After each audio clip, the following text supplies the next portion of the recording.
Hello YouTube, it is your boy B3, back with another kicking movie reaction review. I reviewed all the Mummy movies recently from the Universal Classics Monster series, and I wanted to watch some more, so I rewatched all my Frankenstein movies, and etc, etc. Then I got to The Creature of the Black Lagoon. And I was sitting there, and I was like, have I not reviewed The Creature from the Black Lagoon? One of my favorite movies of all time. And I hadn't. I hadn't reviewed The Creature from the Black Lagoon. So here we are reviewing The Creature from the Black Lagoon, Universal's last classic monster. He came about a lot later than the others, in 1954 actually. Wink, y'all know why that date's important to this channel. But you know, it's directed by Jack Arnold, Harry Essex, and Arthur Ross did the screenplay. He had Richard Denning as Dr. Mark Williams, Antonio Moreno as Dr. Carl May, Julie Adams as Kay Lawrence, and in high school I thought she was the hottest woman in the world in this movie. Richard Carlson as Dr. David Reed, and a few others. But it's quite a fantastic movie. Let's talk about The Creature first. That mofo looks straight up real. You watch the original Creature from the Black Lagoon, that monster looks real. Even to this day, that sucker looks real. I swear, he's got the moving gills, he's got the ooh and the fish-like eyes. That sucker looks real. It's incredible how real that guy looks. It's insane. And then you have these sequels where he doesn't look near as real. But in the first movie, he looked real. Real. But it's also kind of this environmental film. Like, it has this very subtle environmental message. Like, there's this scene where Julie Adams' character flicks her cigarette into the water. And in 1954, people were like, oh, it's a cigarette, flick it wherever you want. But it hits the water, and then you see a shot of it from underwater, and it goes down, and then you see the creature looking up at her, but the cigarette, like, connects them. Like, the litter is what connects their world. And then the very next scene is a bunch of dead fish floating on the water because they poisoned the lake trying to paralyze the creature. And it's like, this is definitely an early environmental film, for sure, 100%.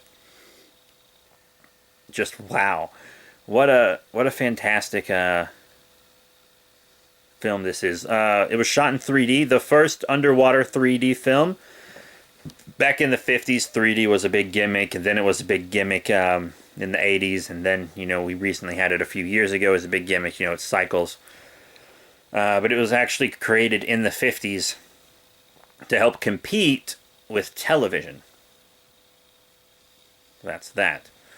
But it's a very good film. It's about these ichthyologists and archaeologists that go looking for the missing link between humanity fossil-wise, but then they find a living one in the Black Lagoon, or as some of my friends like to call it, the African-American Lagoon.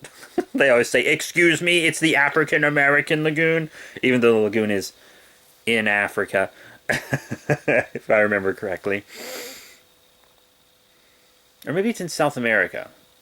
You know what? I straight up don't remember.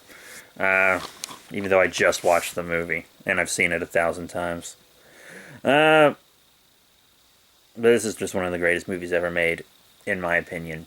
The creature was actually designed by a woman, and then the guy who made the suits and did the makeup tried to steal credit and was like actively trying to get her from having any credit.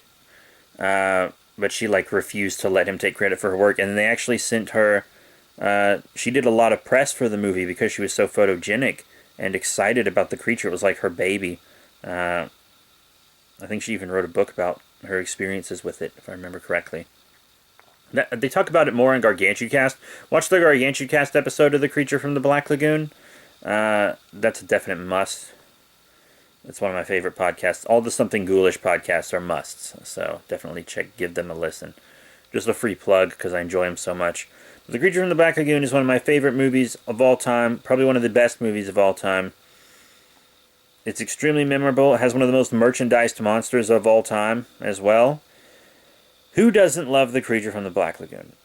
You don't even if I just say The Creature, people know I'm talking about The Creature from the Black Lagoon. That's how iconic it is.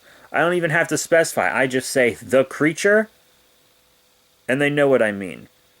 Also, this score has a lot of elements from the previous monster scores, but it's also somehow the most unique and impactful score. It's a very interesting score, because they recycle a lot of music, but then they mix it together with new music in this weird way to create an original score, and it's actually very interesting. This is just an incredible film all around. The Creature from the Black Lagoon is one of the greatest movie monsters ever made. It's one of the greatest movies ever made, and I will forever treasure my copy, even if I don't like the sequels, which I will review one day, I hope. So that's it. Thank you all once again for your support. Remember to rate, comment, and subscribe. Check out other links in the description below, Facebook, Twitter, etc. And I'll see you all next time. Don't know what I'll be reviewing. It could be Assignment Outer Space. It could be Raiga, God of the Monsters. It might be Flash Gordon Rocket Ship. I honestly do not know. Fair and the Unbelievable. I want to do something monstery, something black. I want to watch something black and white, and something with a monster in it. But I've gone through most of my black and white monster movies that I've seen before. I have several I haven't seen before, but we'll get to those. So that's it. Thank you all once again for your support, and I'll see you all later.